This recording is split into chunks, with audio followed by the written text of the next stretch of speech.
At 9:12 a.m. on the 3rd of March, 2023, I called Hale and Mercer LLP at 88 East Broad Street, Columbus, and moved $186,400, the proceeds from selling my mother's bungalow at 1748 Maple Street, into a spendthrift trust with conditions only a trustee could unlock.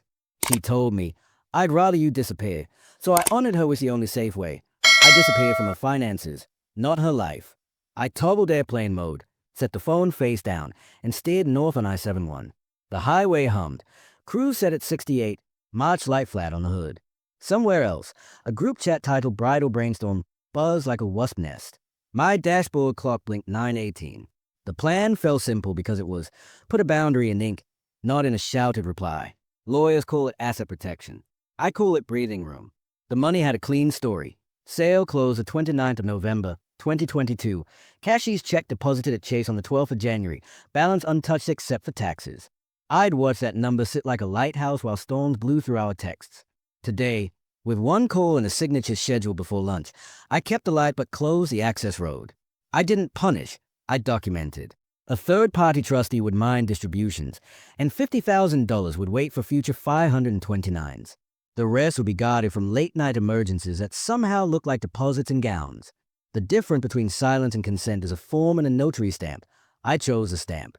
If you've ever been told to disappear, you know the stakes aren't noise, they are math.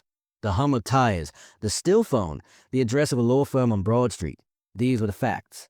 What comes next isn't a fight, it's a record. What exactly pushed me to turn a private ledger into a public reckoning? You'll see the receipts. Quiet sacrifices don't trend, but they leave paper. I stacked mine in a navy binder with clear sleeves, tabs A through H, a fine-tip note on each divider, and a clean smell of copier toner when I flipped the page. The first sheet is a ledger header, my handwriting, black uniball, transfers 2017 to 2023. Beneath it, dates and exact sums that don't flinch under light. I kept screenshots, PDF receipts, bank statements, and the odd handwritten IOU with a heart doodle in the corner. It's not drama, it's arithmetic. The totals live in the margins, circled once, never underlined. I built this record the way I built my life.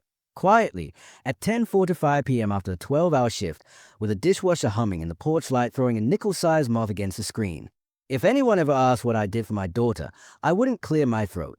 I'd open to tab A and read. I start with the day she left our house keys on the butcher block counter and signed a lease at the Harp Apartments. June 2nd, 2021. I stood under their brushed metal sign, watched the breeze lift the corner of fly about resort-style amenities, and handed over $3,200 for the security deposit. Receipt #868412. The leasing agent, Tasha, black blazer, almond polish, stapled a checklist at the top, keys, fob, mailbox number.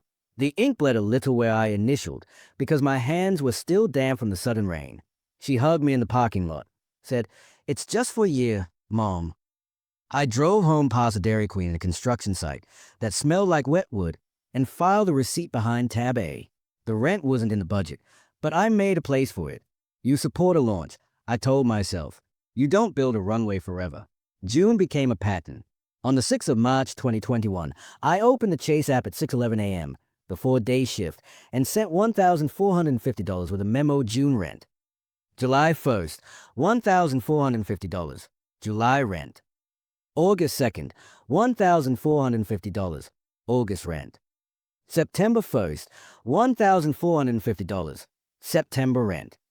October 1st, $1,450, October rent. The app keeps the green check marks lined like fence posts. The PDF export sits in tab B with a file name chase_transfers_2021.pdf. I did it from the break room, between vitals and med passes, with my badge vibrating when a call light went off. I packed my lunch next to the nurse's station ice machine, crossed out a grocery line in my notebook, and moved the money again. 5 months, $7,250. Her texts were grateful at first. "You're the best," then polite tapbacks, then nothing. The bank didn't care about tone. It recorded the same amount, same destination, same mother every time. Insurance looks boring until a tow truck is idling behind your kid's Civic. Since 2018, $412.37 has left my account on the 15th State Farm policy bundle for home and auto, but only one car under 25 pushes a premium. A 2016 Honda Civic LX, VIN ending 7132. Policy number SF77K4219. I kept the declarations pages, December 2018, December 2019, December 2020, December 2021, clip with a binder clip and a yellow sticky that says keep until 2025. She texted me a photo once, a parking lot at Easton after a fender bender, rain speckling the camera lens, the red of a taillight craze like a spider web. Do I call you or them? She wrote at 9:07 p.m. I called the number on the card and stayed on hold while my tea went cold. The adjuster said deductible $500. The shop was Gerber Collision. The car was fixed. The premium kept drafting, right on time. College came with its own receipts. On the 14th of August, 2017, a $9,450 Parent Plus loan payment posted to a Bursa account at Ohio State. Screenshot saved, payment ID ending 4419. I remember the walk across the oval that week, the September heat pretending it was July, and the bookstore line at Barnes & Noble at OSU. 4 books totaled $742.18. Spring came to $611.04. I still have the faded thermal printouts with the clerk's initials, IM, like a quiet signature that I was there. She studied communications. I studied the due dates. When her MacBook died a month before finals, coffee through the keys, I drove to Micro Center on the 19th of November, 2019 and bought a $1,299 MacBook Pro with a base storage because that's what they had in stock. The cashier folded the receipt into thirds with the care of someone who knows it matters, slid it into the bag with a gray box and a smaller white parking charger, salt crystals catching in the car's heat vents. She cried, but mostly from relief. I'll pay you back, she said, capping the promise with a laugh the way 20-somethings do when they want the future to be elastic. I circled the date in my ledger and drove home in the early dark. Phone blur want and need, and I tried to keep hairs on the right side. On the 5th of March, 2020, I booked a Genius bar slot to the Apple Store in Polaris for 2:40 p.m., cracks spreading across her iPhone 11 Pro like frost. Apple Care claim processed, $449 swap. Serial log on the receipt with a blue Apple logo in the corner. We wiped the old phone at a wooden table while a kid in a red shirt coached us through the settings. The printer chattered. I folded the slip and wrote, Polaris the 5th of March, 20 on the top before it could fade. That same week, my steps out front caught my shoe. Miller Masonry left an estimate, $9.80 to demo and repour 3 crack risers. Dated the 4th of December, 2021. Paperclip to a business card I never called. The furnace rumbled away old men clear their throats. The service tag says Bryant, installed 1998, which makes it older than Dylan by a decade. The Camry I drive is a 2007 with 219,000 miles. The fabric on the driver's armrest in suede. The check engine light flirting but passing emissions with a wink and a prayer. Receipts for her sat clean and current in their tabs. The house waited politely, the way good houses do, for a turn that seldom came. Contrast is a simple teacher. In July 2022, she posted a carousel from Cancun. Hyatt Ziva wristband still on in the third photo. Sun blocking across her shoulders, a mango drink sweating on a tile table.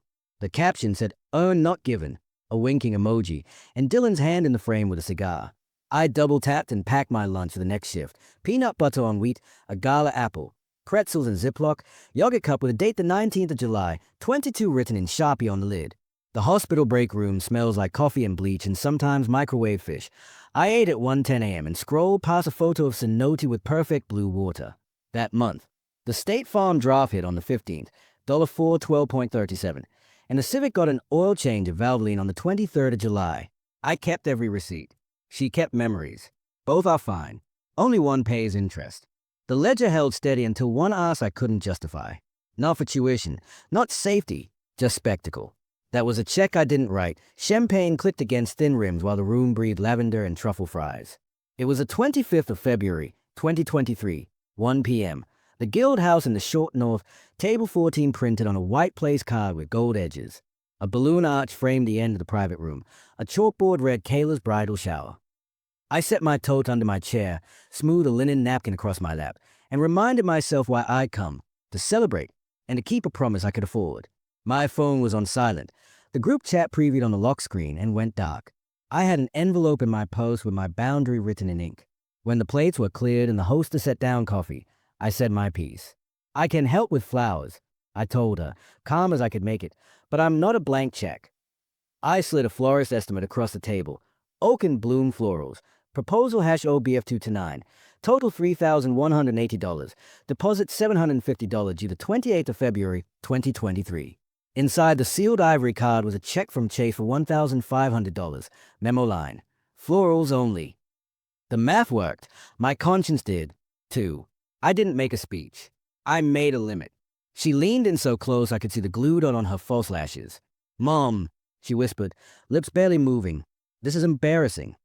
Then heads turned. Her smile widened for the audience. "If you can't write $25,000, I'd rather you disappear." It was air quoted without fingers, a phrase she tried on in private now spoken into a ring of faces. The room held a beat. Knives paused above lemon tart. Somewhere behind us, a pop track shifted to a slower song, and silverware resumed as if a cue had been given. I didn't raise my voice. I studied the estimate between us, the neat columns, the stems and stems of peonies printed in a serif font, the due date, 2/28, visible through the vellum cover. I heard the clink of a fork on porcelain and the strained laugh of someone who wanted to cut the tension. "I love you," I said, setting my hand on the tablecloth. "I'm offering what I can offer. Flowers are lovely." The calm part of me stacked facts. The mother part folded. I could feel both and still keep my seat. Kayla straightened in her chair. "Dylan's parents said they'll help with the band." She said, "Louder now. This is supposed to be once in a lifetime." A cousin across the table said, "It's fine. The way people say it's fine when they want a mess to evaporate." My coffee went cool. I remembered the $3,200 Harper deposit receipt tucked behind tab A, the $412.37 State Farm draft that hit like clockwork, the MacBook box we'd opened in a parking lot. None of that wanted applause. All of it got me here. I didn't perform. I placed a sealed envelope on my chair and stood to hug her. "I'll leave this with you," I said, voice low. "Use it for flowers. If that doesn't fit, return it. No hard feelings." She kept her seat and her smile. "Thanks for coming," she said, which is a sentence with edges when spoken at volume. Someone started a round of, "Ooh, let's open gifts," and a niece passed scissors with a satin ribbon tied around the handle like a corsage. I gathered my wrap, slid my tote over my shoulder, and walked out as quietly as I'd come in. Outside, the February light was bright and cold. I paid for 1 hour, 46 minutes at the Park Columbus kiosk, $4.50, receipt emailed at 2:43 p.m., and watched the ticket arrive in my inbox with a subject zone 1797. The wind took a napkin from a sandwich board and skittered it down High Street. I sat in the Camry, heat to fan on free, hands at 10 and 2 until the feeling returned to my fingertips. I didn't cry. I adjusted the rear view, checked my lipstick in the mirror, and drove home. At 9:47 p.m., the text landed, "Don't come if you're going to embarrass me." Blue bubble, 3 dots that weren't followed by anything else. I took a screenshot, IMG_7213, timestamp visible, and saved it to an album labeled Wedding. The album already held the florist proposal and a note from earlier in the week titled Budget Discussion, Ideas. I emailed the screenshot to myself so the metadata wouldn't get lost, then placed my phone face down on the coffee table and breathed in for a count of 4, out for a count of 6, until the sting dulled into something I could set beside the remote. The line between love and enabling isn't a thesis, it's a balance sheet. It's a yes that stands on its own feet and a no that doesn't apologize for not pretending. I thought of her at 10, asleep in the back seat with a library book open on her chest. I thought of a Facebook highlight reel that edits out invoices. I thought of every mother in a dining room somewhere swallowing a sentence no one will ever hear. Then I sent myself one email with a subject. I left the boundary chair because I meant it. I saved the text because it mattered. The room's clink of glassware faded into the quiet of my living room, and the quiet felt like a choice. In less than a week, I would turn that choice into ink and a notary stamp. The house was still, the road ahead not loud so much as certain. The plan hadn't been spoken aloud yet. It would be soon. Irreversible doesn't have to be loud. It can be a calm voice on speakerphone at 9:12 a.m., a legal pad, and a line I will not cross again. I pressed the green circle and said, "Sarah, I'm ready." Sarah Mercer at Hale & Mercer LLP, 88, East Broad Street, Columbus. Confirmed my file, pulled up the Revocable Living Trust 1 open after Mom's passing, and read back the date. I said 4 things, slow enough to be typed right. Remove Kayla as POA, convert the inheritance to a spendthrift trust, assign an independent trustee, and earmark 2 sums, $50,000 for future $529s and $10,000 to the Ohio Nurses Foundation. She asked, "Do you want distribution discretionary or scheduled?" Discretionary, with educational and medical exceptions. Independent trustee preference. Not family. She suggested Summit Fiduciary Services. I said yes. I gave her the exact amount, $186,400 from the sale of 1748 Maple Street. Cashier's check deposited at Chase on the 12th of January, 2022, account ending 4417. She said, "Can you be here by 10:15? Sarah slid a packet across polished walnut. Working copy. She said, tabs S1 through S12, signature flags peeking like red stitches. The language was plain but firm. Spendthrift provisions, trustee powers, removal of attorney in fact, charitable bequest. I read every line, the way you read instructions before assembling a crib. The notary, K. Alvarez, set out a stamp with commission expiring the 25th of April, 2025. At 10:38 a.m., I initialed S1 through S12. The ink shone, then dulled. The notary press lifted, and the seal left a clean, raised ring. We scheduled the charitable gift as a check to the Ohio Nurses Foundation, $10,000 even. Mail date the 3rd of October, 2023, memo in memory of Ruth M. The trustee acceptance went out by DocuSign to Summit Fiduciary at 10:41. Sarah read back the operative sentence. No beneficiary shall have the power to anticipate, encumber, or transfer any interest. I breathed, not in triumph, but in relief. Paper had finally caught up to the oath I'd made myself at table 14. Details matter when feelings don't. We updated my HIPAA release, revoked the prior durable POA naming Kayla, and swapped in Mark Vickers, a neighbor and CPA, only for medical decisions if 2 physicians declared me incapacitated. We added successor trustees, a disaster clause, and notification procedures by certified mail. I paid the retainer by card, Chase Visa ending 0226, $1,200. Receipt emailed at 10:52 a.m., subject H&M Trust Amendments. Sarah walked me to reception. "You're doing the right thing," she said in that practiced lawyer tone that is still, at its best, human. I took the long way home, stopped at Crimson Cup, and wrote 3 sentences on the back of the parking stub. No more cash transfers. All gifts in writing. Love stays. Funding changes. At home, I opened the Notes app and pasted them under heading, Boundary, the 3rd of March, 23.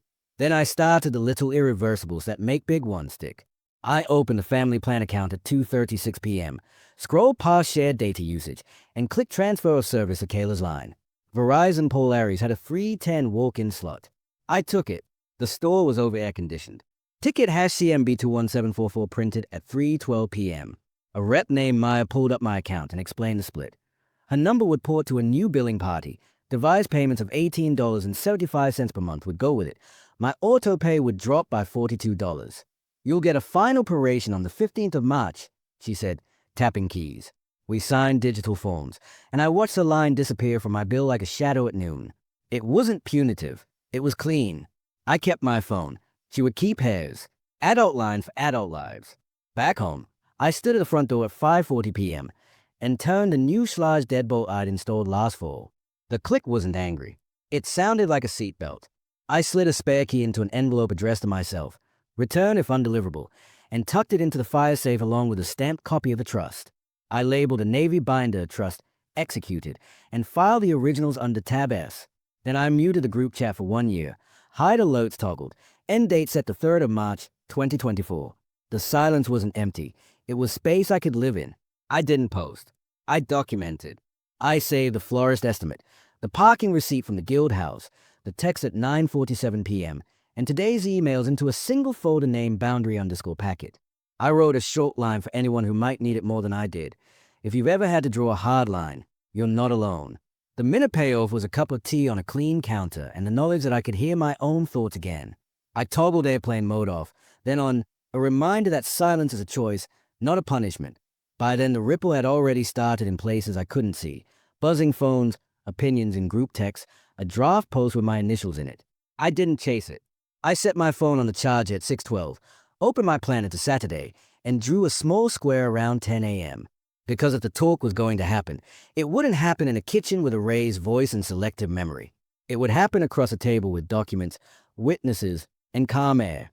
I had taken the irreversible step. The counterpunch was coming, and I was ready to record it. The smear arrived at 8:02 p.m., not as a message but as a broadcast. Facebook Live lit up with a title built to sting. Going no contact with toxic parents, and a familiar face framed by a ring light in Dylan's apartment. 29 minutes long. By the time I found the link, the counter read 1.8K views and 42 comments.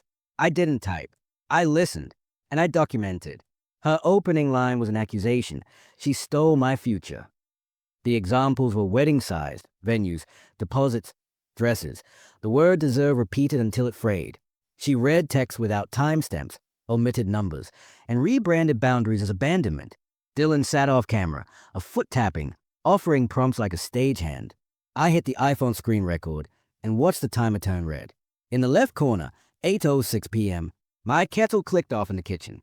I left it. Facts like to stand on their own feet, so I gave them sturdy shoes. Screenshot of the live title with a timestamp, URL visible. Screenshot of the view account at 1.8K. Screenshot of the comments tab showing 42 comments, 6 reactions with hearts, mostly from names I recognize from graduation photos. A friend wrote, "Cut her off, Queen." Another asked if there was a GoFundMe. I kept my hand still in my lap and let the phone do the work. At 8:25 p.m., she held up a florist board and said, "She's nickel and diming flowers." I paused, photographed a screen, and added a yellow note. OPF 229 exists. I offered 1,500. Stream ended. At 9:19 p.m., she deleted it. Deletion is not erasure.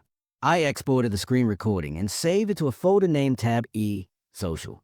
I printed 3 stills on my brother HLL-395DW, color set to grayscale to save ink. I downloaded the Insights retention graph, average watch time 4:32, a dip at minute 5 where ads hit. I stapled the printouts to a cover sheet with a date the 3rd of May, 2023, and the heading Facebook Live Allegations. When nerves want drama, paperwork offers posture. The next day, escalation changed channels. At 2:18 p.m. on the 3rd of June, 2023, my hospital page blinked with a message from HR. Please call HR at extension 4421. I stepped into a charting alcove, dialed, and said my name. Letitia from HR. Read carefully, voice neutral. We received a call alleging elder abuse. The caller identified himself as Dylan. She read his word from the log. I asked her to email the call record and timestamps. She did. 2:09 and 17 seconds p.m. Duration 3:12. Summary: alleged financial exploitation. Request investigation. I thanked her and requested a form to memorialize my response. RMH Form 19B is designed for clarity. I filled it out at 2:44 p.m. Computer blinking, cursor steady. Status: 53-year-old employee. No dependent elders in my household. Mother deceased November 2022. No access to patient's finances. Personal trust amended the 3rd of March 2023 with counsel. Attachments: trust amendment acknowledgement, charitable bequest confirmation, and the florist proposal I'd offered to fund. I typed one sentence with both feet on the floor. Allegation appears retaliatory following a declined wedding request on the 25th of February 2023. I asked HR to include the call audio in the file and to notify compliance if required.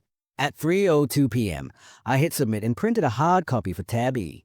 By Tuesday night, someone tried a welfare narrative. At 8:03 p.m. on the 3rd of July, 2023, the doorbell rang twice, a pause, then 3 knocks, firm, polite. 2 Westerville officers stood on my porch, winter jackets zipped. Evening. We received a call requesting a welfare check. The taller one said, "Badge catching porch light glare. Westerville PD incident #2307211. I invited them in, sat at the kitchen table, and showed them the binder. It's remarkable how the presence of paper lowers shoulders. They asked if I felt safe. I said yes. They handed me a card with a number for records and a note, "Call if you get more of these." I wrote the time on the card and slipped it into Tab E. The contrast was stark. Their panic buzz on timelines. My house ticked with wall clock. While comments spun into a cotton candy of outrage that collapses on contact, I folded laundry warm from the dryer and slid the day's prints into sheet protectors. The file grew in order. Facebook stills, call log screenshot, HR memo, incident report number. I made tea and didn't touch the sugar. Calm has a taste when you practice it. By midweek, the group text took on the shape of a campaign.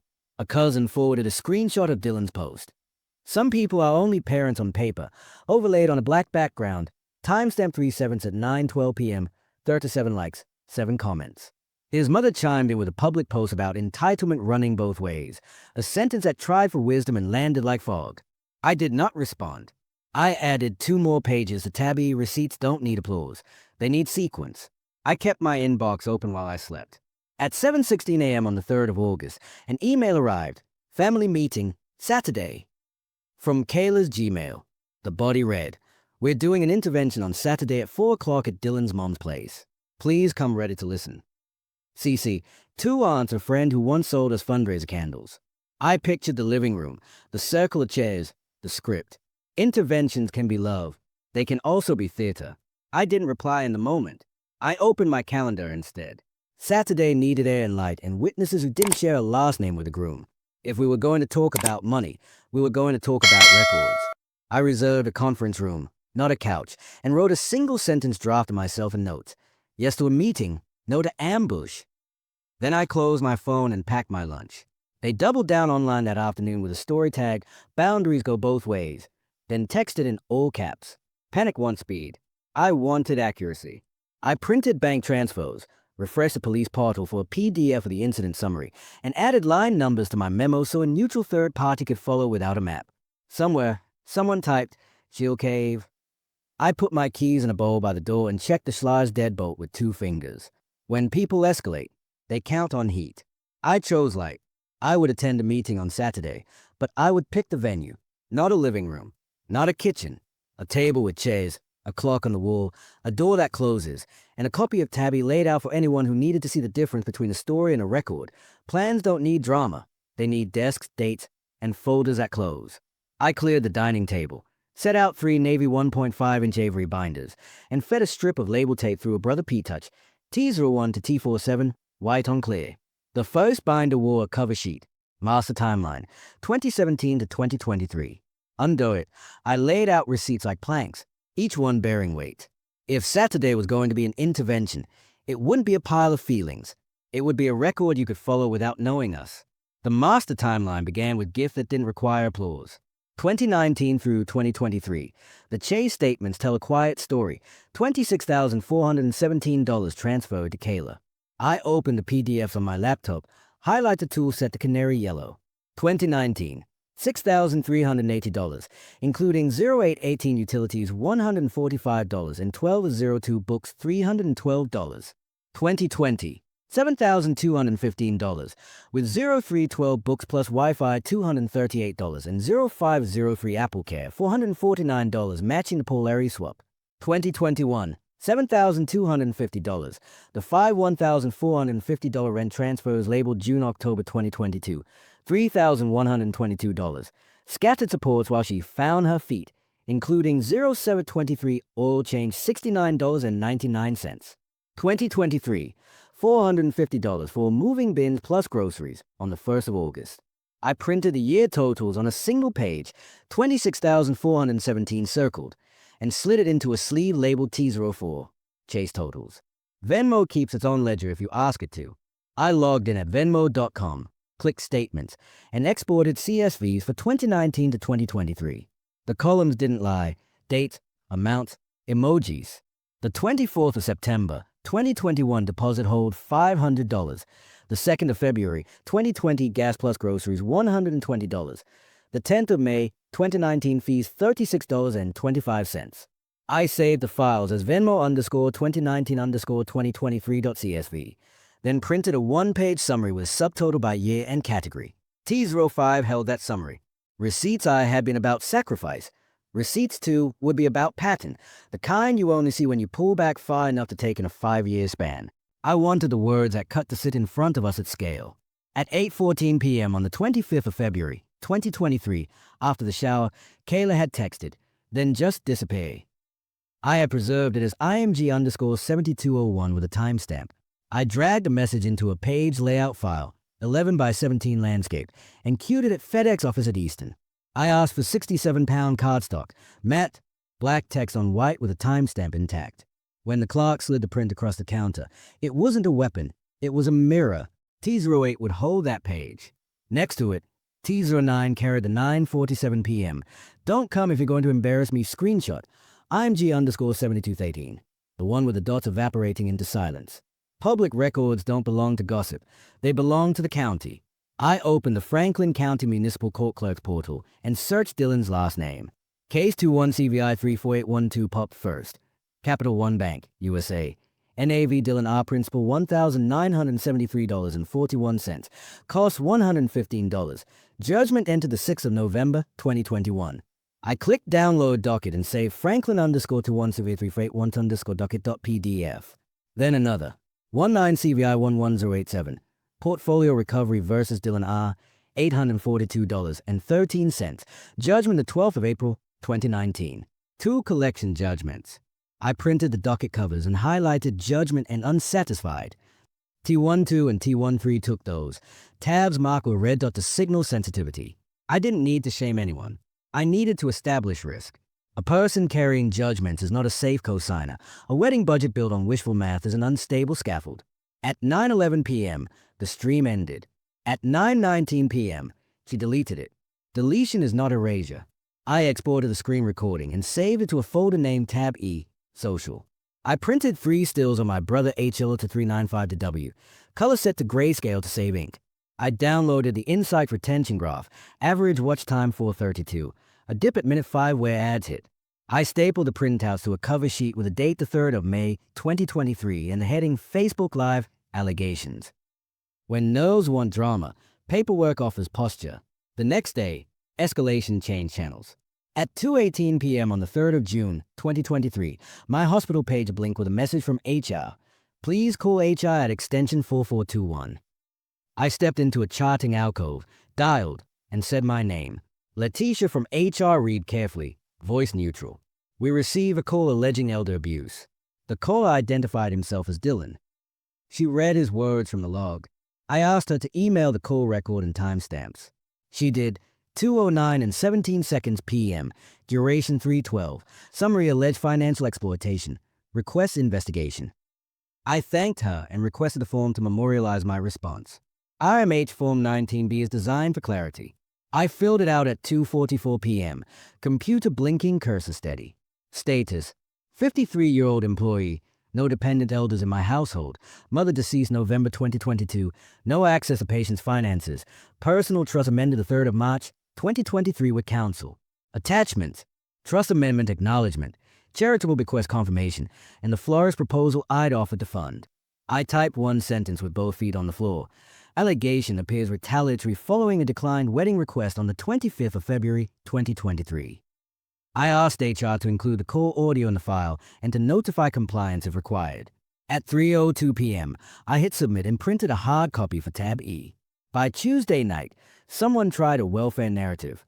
At 8:03 p.m. on the 3rd of July, 2023, the doorbell rang twice. A pause, then 3 knocks. Firm, polite. 2 Westerville officers stood on my porch, winter jacket zipped. Evening. We received a call requesting a welfare check. The taller one said, badge catching porch light glare. Westerville PD incident #23072111. I invited them in, sat at the kitchen table, and showed them the binder. It's remarkable how the presence of paper lowers shoulders. They asked if I felt safe. I said yes. They handed me a card with a number for records and a note. Call if you get more of these. I wrote the time on the card and slipped it into Tab E. The contrast was stark. Their panic buzz on timelines.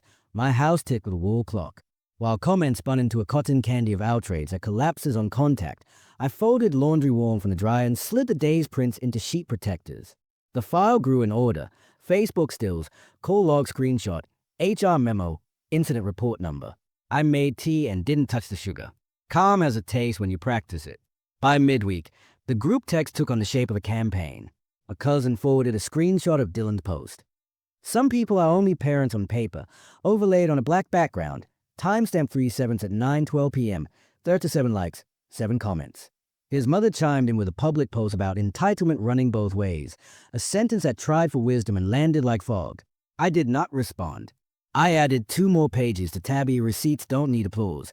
They need sequence. I kept my inbox open while I slept. At 7:16 a.m. on the 3rd of August, an email arrived. Family meeting, Saturday.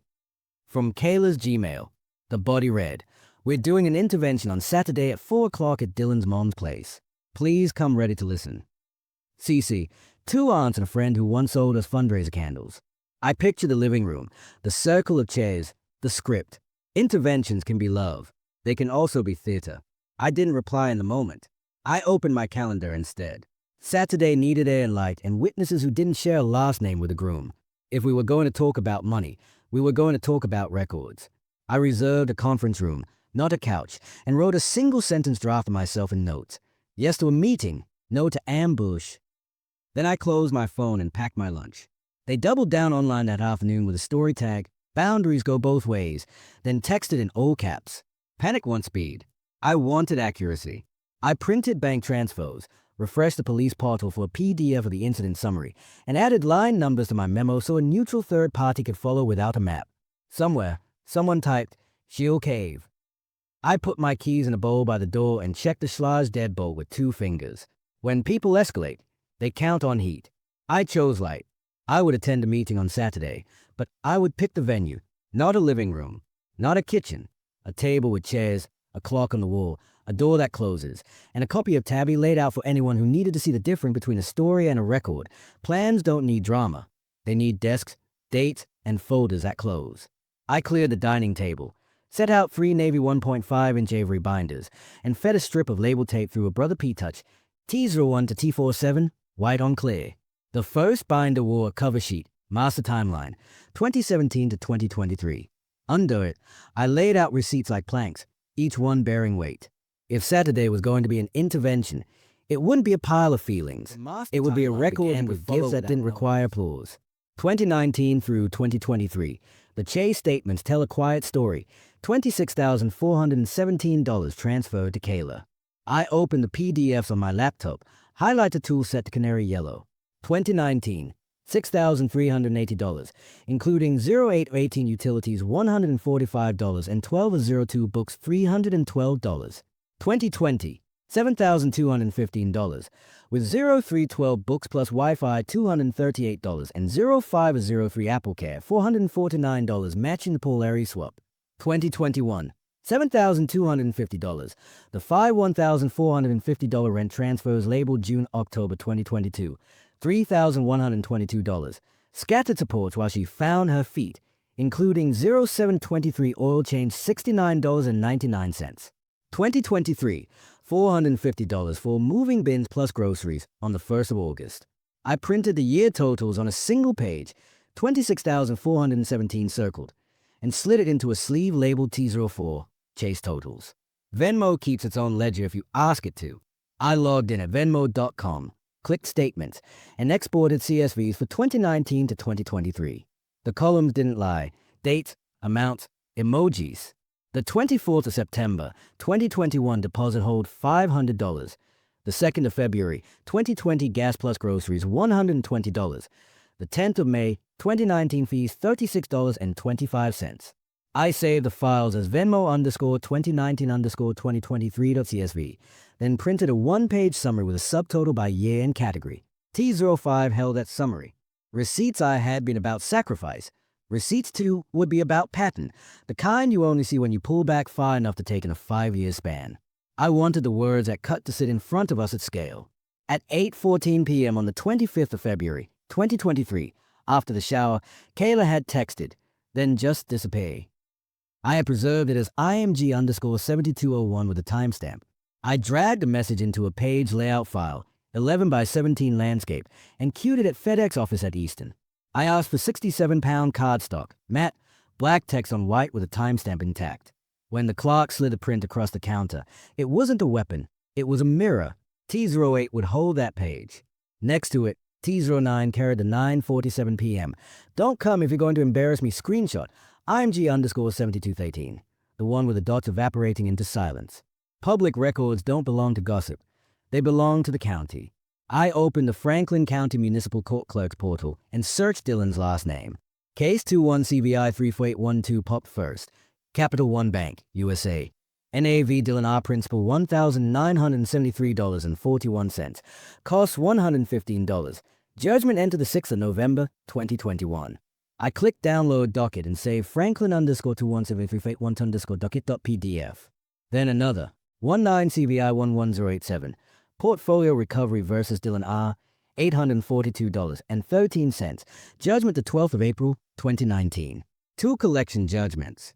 I printed the docket covers and highlighted judgment and unsatisfied. T12 and T13 took those. Tabs marked with a red dot to signal sensitivity. I didn't need to shame anyone. I needed to establish risk. A person carrying judgments is not a safe cosigner. A wedding budget built on wishful math is an unstable scaffold. Search Dylan's last name. Case 21 CVI 34812 Pop First. Capital One Bank, USA. NAV Dylan R. Principal $1,973.41. Cost $115. Judgment entered the 6th of November, 2021. I click download docket and save Franklin _21 CVI 3481 docket.pdf. Then another. 19 CVI 11087. Portfolio Recovery versus Dylan R. $842.13. Judgment the 12th of April, 2019. 2 collection judgments. I printed the docket covers and highlighted judgment and unsatisfied. T12 and T13 took those. Tabs marked with a red dot to signal sensitivity. I didn't need to shame anyone. I needed to establish risk. A person carrying judgments is not a safe cosigner. A wedding budget built on wishful math is an unstable scaffold. The venue contract told its own story. I found it where Kayla had sent it weeks earlier, attached to a "Help me read this" email. Franklin Park Conservatory, event agreement #FPC 2023147. Deposit $2,700 due the 28th of February, 2023 by 5 p.m. Balance schedule outline on page 3. Default clause on page 5. I called the events office to confirm their standard terms. The coordinator, Amy, declined to discuss a specific client but read me the generic policy. If deposit isn't received by the due date, the date may be released. I hung up and added a note to T16. Generic policy confirmed the 3rd of September, 23, 10:22 a.m. The contract went into T15 with a due date underlined once in pencil. Leverage, used correctly, is just a natural consequence of facts finally arranged. I wasn't going to threaten. I was going to show sequence. The next tab held a trifold of our trust amendment acknowledgments, Hale and Mercer lettered, the 3rd of March, 2023, so no one could claim I moved the goalpost in secret. T18 carried the notarized page with the raised seal. T19 had the Ohio Nurses Foundation pledge confirmation, $10,000 memo, in memory of Ruth M., because I wanted generosity to be visible even as I shut doors. I set aside a tender page. In June 2021, after I paid the Harper deposit, Kayla had written, "I'll repay by the 15th of July, 21, on a lined blue sky notepad, signature looping into a butterfly. I photographed it as IMG_4932 and filed the original. IOUs aren't contracts, but they are promises that tell you what someone wanted to be true." T21 took the original in a poly sleeve, with a note, "Unenforced, retained." T23 through T28 with a smear stack. Screenshots of the 0305 Facebook Live title encounter are still at 8:06 p.m., comments tally showing 42, and the insights retention graph with an average watch time of 4:32. T29 held RMH Form 19B, my response to Dylan's elder abuse allegation. T30 held ours call logline with 2:09 and 17-second p.m. stamp across the top. T31 was a Westerville PD card, incident #2307-11, with my time noted 8:03 p.m. It wasn't a gallery wall. It was a single corridor, post, call, knock. I reserved the room before I sent a single invite. Hale and Mercer, Suite 1900, Conference A, Saturday 10 a.m., the 18th of March 2023. Sarah's assistant confirmed by email at 11:12 a.m. Room booked, visitor badges at security. I printed 4 one-page agendas. 1. Ground rules, no raised voices, phones face down, no recording. 2. Timeline review. 3. Gifts versus obligations. 4. Boundaries going forward. 5. Closing statement. At the bottom, names and some details altered for privacy. All documents are authentic. The agenda went into T01, the first page anyone would see. Then I chose my witnesses, not to dogpile, but to balance. Aunt Janice, retired principal, knows how to hold a room without raising a tone. Pastor Miguel understands apology without theater. Mark, my neighbor, is a CPA who can say the word liquidity without flinching. I called each of them separately. To Janice at 6:40 p.m., I'm not asking you to take sides. I'm asking you to be a fair adult in a room with paper. To Pastor Miguel at 7:05 p.m., your job is to ask what honoring looks like when money is off the table. To Mark at 7:33 p.m., you're here to read totals and say what they mean in plain English. All 3 said yes. I emailed calendar invites with the address, parking garage entrance on 3rd Street, and a note to the intervention email. I'm available Saturday at 10 a.m. at Hale and Mercer, 88 East Broad Street, Suite 1900. I wrote at 8:12 p.m. Aunt Janice, Pastor Miguel, and Mark will join as neutral witnesses to keep us honest. We'll review a documented timeline and set boundaries going forward. If that doesn't work for you, I'm not available for an ambush. I attached the agenda in T04 through T06 as a courtesy preview. The message was not a taunt. It was a map. I packed the bag like a trial lawyer who still does laundry. USB drive labeled Kayla case with mirrored folders, a backup on a SanDisk 32 gigabytes clipped to the binder ring, pens, post-its, and a small stapler, an index card with my 3 lines. I love you. I won't fund you. I will be fair. I added a small box of tissues because dignity doesn't require dryness. The weight of the tote on my shoulder felt like integrity, not burden. Papers, unlike people, don't interrupt each other. One more call. Franklin Park Conservatory sent me a generic invoice template. No client data, just a cadence. I printed it beside their public floor plan, so no one could say I imagined a room I'd never pay for.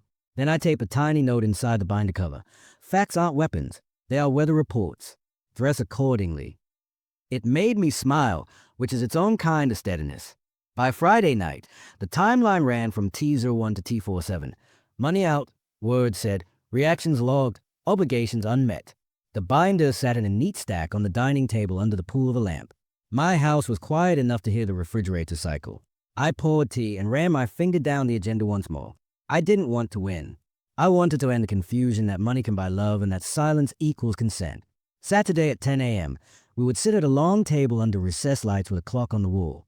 I wouldn't shame her. I would frame the facts and let adults do what adults do when the evidence is plain. 9:56 a.m. The elevator opened to Suite 1900 in cool air that smelled faintly of lemon cleaner and copy paper. Security had printed visitor badges with our names and the 18th of March, 2023 across the bottom. Conference waited under recessed lights, a long polished table, 12 chairs, a wall clock set precisely. At 10 a.m., I slid 3 navy binders and a USB-labeled Kayla case across the center. The tabs caught the light like small flags. Kayla set her phone face down. It buzzed once anyway. Dylan sat to her right, heel tapping a rapid metronome against the carpet. Ground rules. I said, evenly. Phones face down. No recording. We'll speak one at a time. We will look at documents before opinions. Aunt Janice nodded and uncapped a pen. Pastor Miguel folded his hands. Mark opened a legal pad and wrote the date in the top right corner. Sarah Mercer took the end seat, not as counsel for me, but as steward of the room. I passed 4 one-page agendas. Dylan's heel kept time. I opened binder T01 to the master timeline and placed it where everyone could see. This is not a trial, I said. It's a ledger read aloud. I turned to T04. 2019 through 2023, $26,417 in transfer from me to Kayla. Each highlighted line is a date and a memo. I'm your mother, not your mortgage, and love isn't a line of credit. The sentence settled on the table like a level. No wobble. Kayla stared at the page. The corner of her mouth trembled, then steadied. We moved through the transfers in sequence. 2019 showed books and fees. 2020 linked to 0503 AppleCare $449 to the Paul Aries receipt. 2021 stacked to 5 $1,450 rent payments, June through October, memos visible.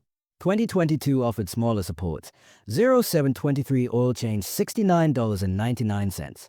2023 showed moving bin plus groceries, $450 on the 1st of August.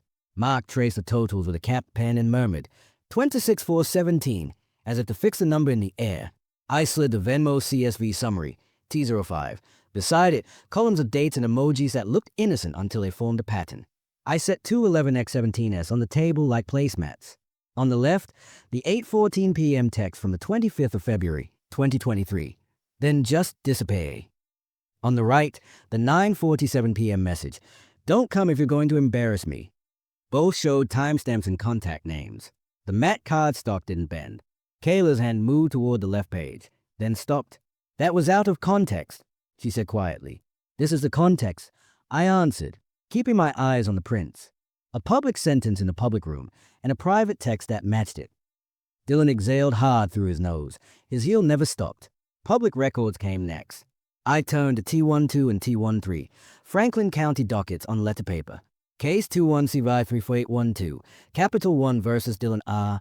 Judgment the 6th of November, 2021. Principal $1,973.41. Cost $115. Unsatisfied. Case 19-CVI11087. Portfolio Recovery versus Dylan R. Judgment the 12th of April, 2019. $842.13.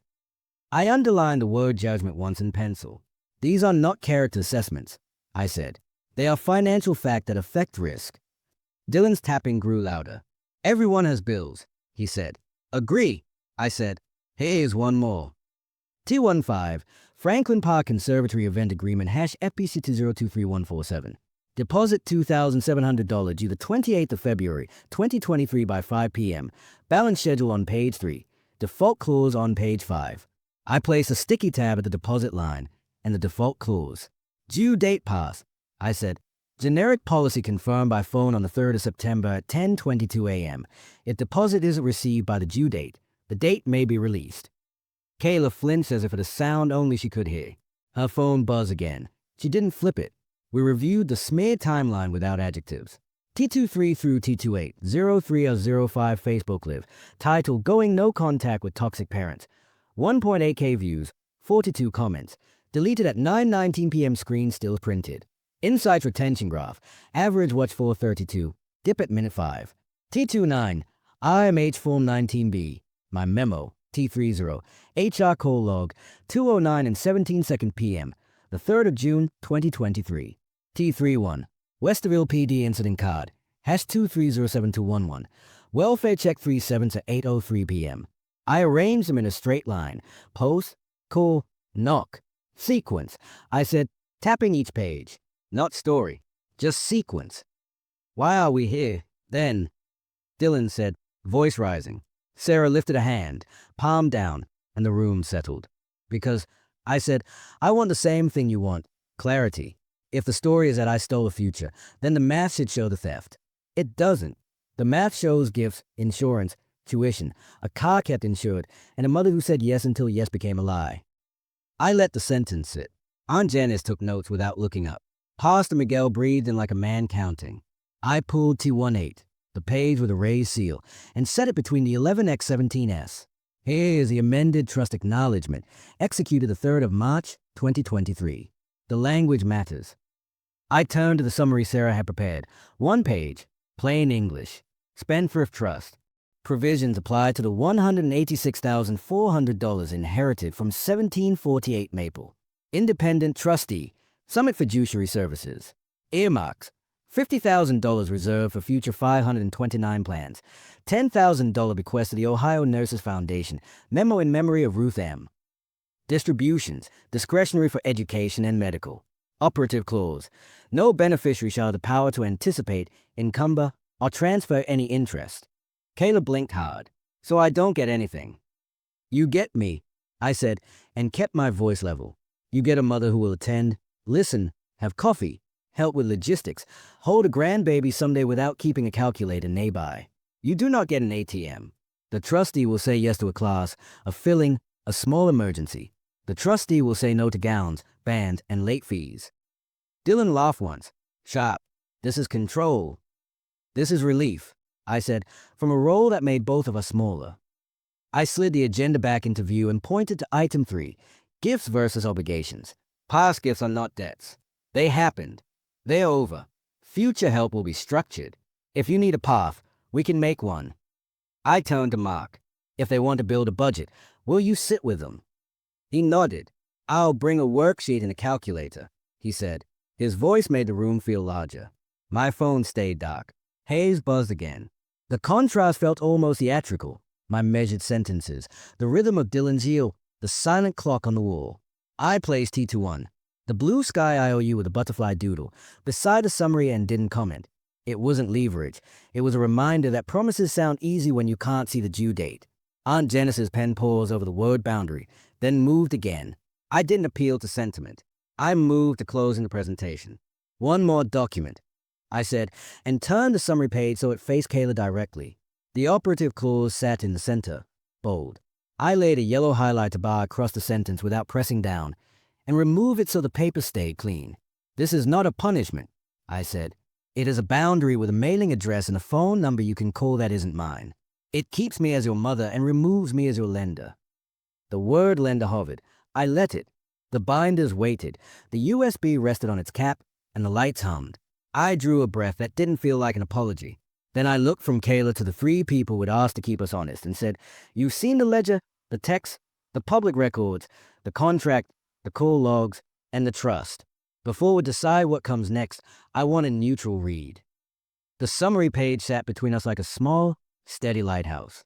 The room leaned toward it. And then, finally, we listened. Sarah rotated the summary page so it faced her, tapped the operative clause with a cap pen, and spoke in a voice designed for oath and hallway both. "Two quick clarifications," she said. "First, Ohio law treats past gifts as just that." She let the sentence stand before adding, "Absent a written agreement, there's no legal obligation to repay a parent's passport and no legal duty to fund an adult child's wedding." She slid to the next line. "Second, the spendthrift provisions here are standard. An independent trustee, summit fiduciary, controls distributions. That's not punishment. It's protection of the trust purpose." Kayla lifted her eyes. "So it's final." Sarah kept even. "It's executed as of the 3rd of March, 2023. It can change in the future, but not under pressure and not to cover non-essentials."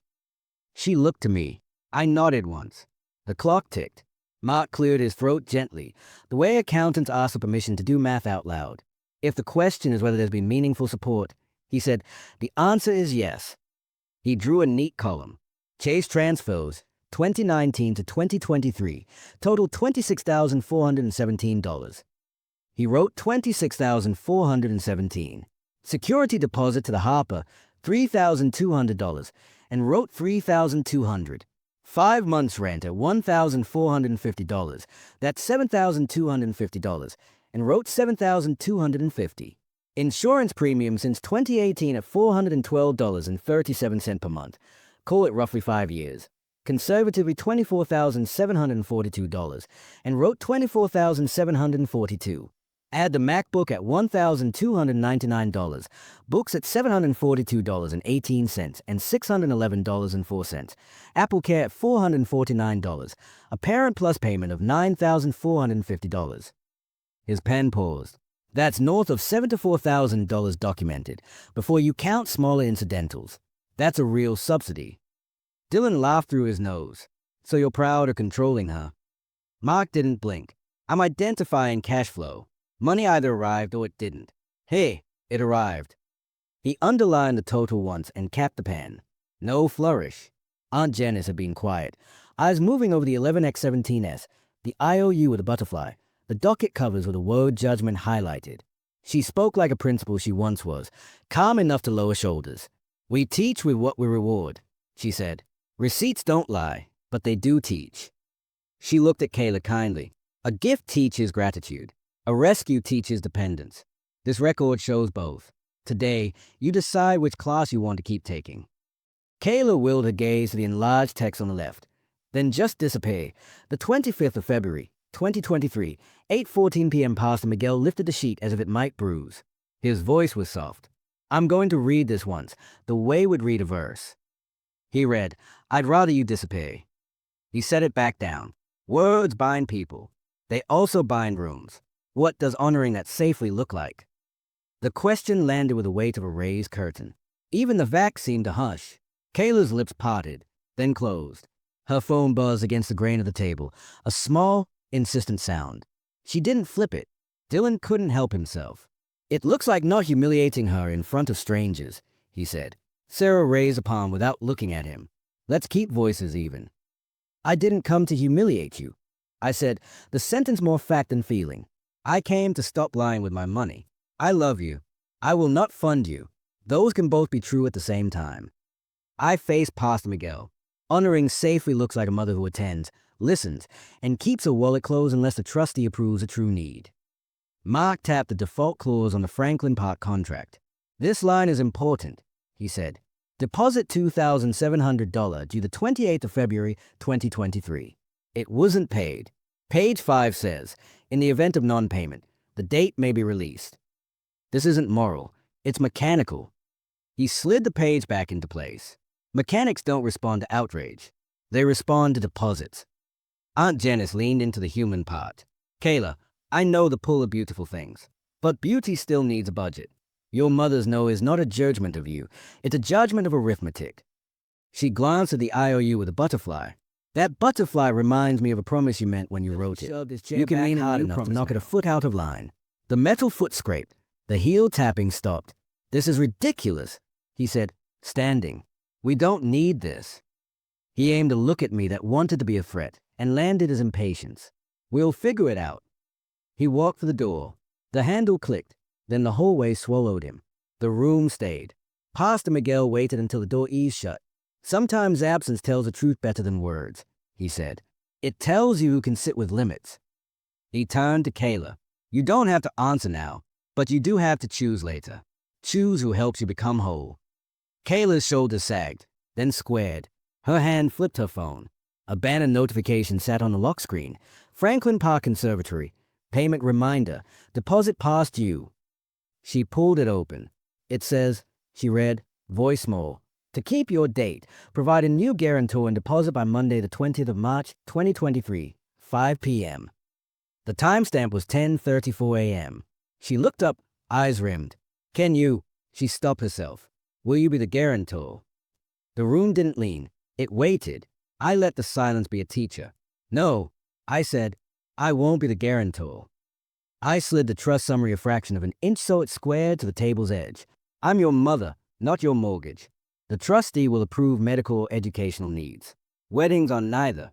If you and Dylan want that date, you'll need a plan and a guarantor who isn't me. Sarah supported the shape without expanding it. You have options, she said to Kayla. Smaller venue, later date, savings plan, or a guarantor who understands the obligations. You also have a family member at this table willing to help you design a budget. She nodded toward Mark. I'll meet you Wednesday night, Mark said, flipping to a clean page. We'll make a zero-based budget. We'll list the judgments and cold creditors. We'll price an alternative venue. Bring your bank statements. No shame, just numbers. Kayla watched him write. The room's temperature seemed to rise a degree. She started to cry without drama. Quietly, like a faucet opened halfway, Aunt Janice slid the tissue box down the table. Crying is fine, she said, but contracts don't read tears. They read signatures. I turned the 11x17s face down, gently, as if to close a book without slamming it. Kayla, I said, I am ready to forgive the words if you are ready to release the money story attached to them. Forgiveness isn't funding. The sentence surprised even me with how clean it sounded on air. It did not echo. It seated itself. Pastor Miguel nodded. There's a blessing in that boundary, he said. It keeps the relationship from being collateral. He folded his hands again. If you want help writing a letter to the venue explaining a delay, I'll help you find the right tone. Truthful, humble, responsible. He smiled at me, and without borrowing your mother's name. We circled back to the ledger because endings should begin where truth lives. Mark recapped the totals. Sarah summarized the trust in plain English the last time. Aunt Janice asked Kayla to repeat what she heard. Kayla said, You love me. You won't fund me. If I want the wedding, I have to build it. She looked at the contract, then at the door Dylan had used. I'll figure out if we want the wedding we can actually pay for. I gathered the binders, aligned their corners, and placed the USB back on its cap. I'm available for coffee, I said. I'm not available for payment. My voice didn't need force. The facts had done the heavy lift. We stood.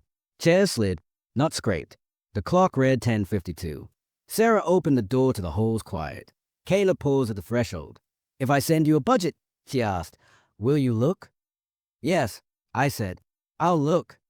We walked toward the elevator, our steps out of sync, and then, briefly, together, the email on her phone remained open, its deadline plain as a courthouse clock. New guarantor by the 20th of March at 5 p.m. It was the kind of date you don't argue with. It was also the kind of line that makes fallout inevitable. We rode down in silence, each of us counting forward. Fallout doesn't explode. It settles. After the conference room, the next 90 days arrived as timestamps and small silences. I measured the drop in temperature by what did not ping. Group chats that had hummed like fluorescent lights went quiet. The house sounded like itself again. Refrigerator cycling, a washer clicking over to spin, the hallway clock beating seconds you could live inside. I didn't broadcast. I filed emails, log calls, and watered the spider plant in the kitchen window. Sunday night brought the first boundary test. On the 3rd of December at 8:17 p.m., Dylan knocked hard twice and stood too close to the glass. The Ring camera caught his breath, fogging the panel in the shape of a bouquet. I didn't open the door. A week later, 3/19 at 9:26 p.m., he tried again, hands in pockets, a speech practice and abandoned. Westerville PD had told me to document and to consider a written notice. 6 a.m. On Monday, I mailed a certified no trespass letter, USPS 7017 26 20 0000 3812 1149. Returned receipt requested, copy to records. The language was plain. Do not visit without invitation. Violations will prompt a call to dispatch. The green card came back signed on the 20th of March, delivered 1:13 p.m. That afternoon, I slid the card into tab E and exhaled. The porch stayed a porch again. Meanwhile, the venue clock ran out in real time. Kayla forwarded a reminder about a new guarantor and the $2,700 deposit due by the 20th of March at 5 p.m. At 4:43 p.m., Dylan emailed the events office a screenshot of a debit payment. At 4:58, he called to ask for an extension on the guarantor's signature. Policy is a metronome. On the 21st of March at 6:12 p.m., Franklin Park Conservatory sent, "We are canceling for non-payment incomplete file. The date is released. Per agreement, the $2,700 deposit is forfeited." I printed the email and filed it under T33. Vendors move in sequence. On the 23rd of March at 9:07 a.m., their photographer texted, "Balance overdue 14 days. Releasing your date at noon if unpaid." Then at 12:02, date released. The DJ followed on the 4th of May with a polite, holding fee lapse. My role was not to solve, only to stop funding the problem I had helped grow. Where it closed its lupus precisely. RMH sent a closure note at 4:41 p.m. on the 28th of March. Investigation complete. Allegation unfounded. No further action. Letitia from HR forwarded the call log and attached Form 19B to my file with a digital initial. I replied, "Received, thank you," and turned back to my med pass list for the night. That was the last official echo of the word abuse in my hallway. Socially, the volume lowered like a dimmer. An aunt who had posted heart emojis under the live removed a few comments. A neighbor who had asked questions at the mailbox returned to talking about mulch. I unfollowed Dylan and set Kayla to favorite so I'd see budgets and not bait. I stopped checking who watched my stories. The algorithm learned my new life, sourdough and pruning videos. Money consequences kept their own drum. A past due notice from Capital One hit Dylan's mailbox on the 4th of December, an online docket update timestamped 8:01 a.m. A week later, 4/19th, a letter from a collection attorney discussed post-judgment remedies. Not my name, not my problem, but I still breathed a small prayer that would call Mark and not a payday lender. Kayla emailed him once, subject budget, and attended a Wednesday session with a yellow legal pad. I was not in the room. My house took back its patience. I called Miller Masonry on the 4th of January, approved the $980 estimate, and paid by check on the 15th of April. Fresh concrete shone where the risers had been cracked since winter. The furnace got a service on the 22nd of April. Filter swapped, a tech named Devin leaving a sticker. Bryant, next check October 2023. The Camry got an oil change at 219,842 miles. None of this posted to social. All of it made the floor under me feel honest. Kayla's tone thinned to practical. On the 26th of April, she texted, "We postponed." No adjectives, just a period. In May, she posted a photo of a park bench and the caption, "Different season, same promise," with no ring in frame. I watered tomatoes, rotated the mattress, and took an extra shift on Memorial Day weekend to cover a vacation gap. Dignity looks like ordinary when you've lived through drama. There were still flickers. On the 30th of May at 10:18 p.m., Dylan DM'd from a new account. "We could still talk if you weren't so controlling." I blocked without reply and added a screenshot to tab E. The no trespass letter did its work. The doorbell stayed quiet. The porch light was only a porch light again. On the 6th of July, Aunt Janice texted, "She's working part-time at the clinic. Mark says she's learning." I typed back, "Good," and left it at that. By late June, the inbox cooled and the binder thickened. I walked, slept, and let quiet do its work. I kept Sundays open for coffee. In August, at 9:03 p.m., a voicemail began, "Mom," and did not ask for money that I in August at 9:03 p.m. My phone lit up with a 7-minute voicemail that began with a breath, not a demand. "Mom," she said, voice careful, "I'm sorry for the way I spoke at the guild house. I don't need money. I need you." Cicadas work the edges of the window screen. I let it play twice, then transcribe it into notes. Date stamped the 14th of August, 2023. No requests, no justifications. Only the sound of a daughter finding the exact middle between pride and need. I slept, then answered in daylight. At 6:47 a.m., coffee steaming in a chipped OSU mug, I sent an email with a subject line that held both hands up. Yes, with boundaries. The body was precise. 6 therapy sessions, prepaid at Northwoods Counseling, invoice #NC821, provider L Patton, LISWS. 12 months of no financial asks, no just this once, no I'll pay you Friday. We meet Sundays at the Westerville Public Library, 126 South State Street, not in DMs, phones face down. If the boundary breaks, contact pauses for 4 weeks and restarts in writing. I wrote one more line because some truths prefer ink. My love is unconditional, access to my wallet is not. It wasn't a clapback. It was a railing you could hold on a staircase where we both slipped. I told her I would prepay the sessions by noon and send confirmation. I promised to read budgets, not bills, and to answer messages that didn't ask for money faster than those that did. Her reply arrived at 9:12 a.m. I agree. Please schedule. I called Northwoods. At 11:06, I paid $540, 6 sessions at $90, on my Chase Visa ending 0226. Receipt PDF labeled NC8821 hit my inbox at 11:11. I forwarded it to her with a simple booked. The sessions were Fridays at 4 p.m. Telehealth allowed. First slot 8/18. I placed the receipt behind tab H and set a calendar reminder for session 3 to check in with one sentence text. Proud of the work you're doing. Our first Sunday met us with ordinary light. 2 p.m. Westerville Public Library. Room 3.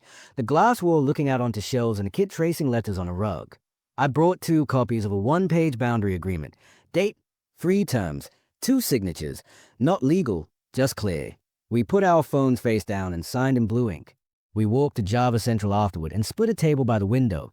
2 black coffees were $6.18 with tip. We talked about work, not weddings, and left with a plan to meet weekly for a month, then reevaluate. Rules helped us talk like adults. No surprises. No triangulating through Aunt Janice. No Dylan drop INS. If either of us got heated, we named it and took a 5-minute walk around the block. We ended each hour with gratitude, one thing we appreciated, even if small.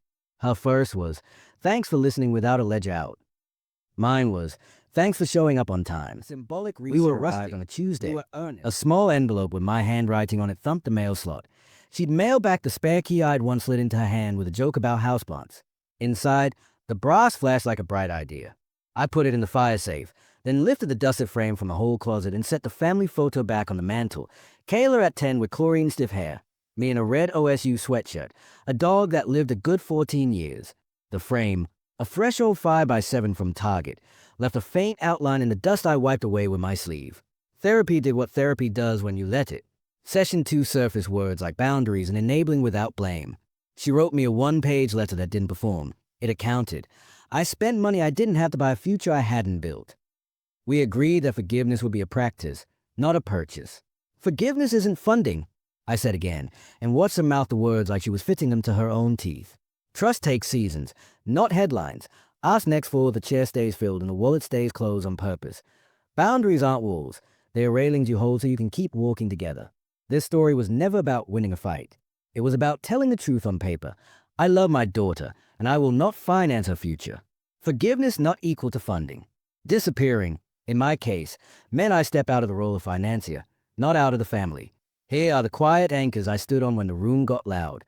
On the 3rd of March, 2023, I amended the trust holding $186,400. From 2019 to 2023, $26,417 moved from my account to Hayes. 5 months of $1,450 rent and a $3,200 security deposit kept a roof over her head. The 2/25 text said, then just disappear. The 3/5 live, the 3/6 sour call, and the 3/7 welfare check arrived in sequence. Records beat rumors. I don't need anyone to villainize her. I need adults to recognize the difference between a gift and an obligation. Past gifts are complete. Future help, if any, must be structured and sustainable. A spendthrift trust with an independent trustee can sound cold until you live inside its relief. It let me become her mother again instead of her lender. Names, places, and some details are changed. All documents are real and used legally. Nothing here is advice.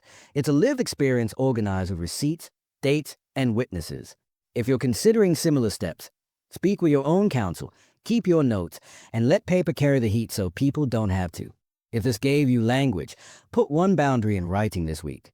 Answer: what boundary would you put in writing? Share this with a friend who needs permission to draw a line without burning a bridge. Subscribe if you want calm, evidence-forward stories where love is firm and fact are plain. Next week, I'm bringing a new ledger to a different table. My Aunt forged Grandma's will. I brought county records to the reunion. Expect dates, sums, and a reunion hall that goes quiet when the clerk's stamp hits a copy. Until then, hold your boundary and your dignity with both hands.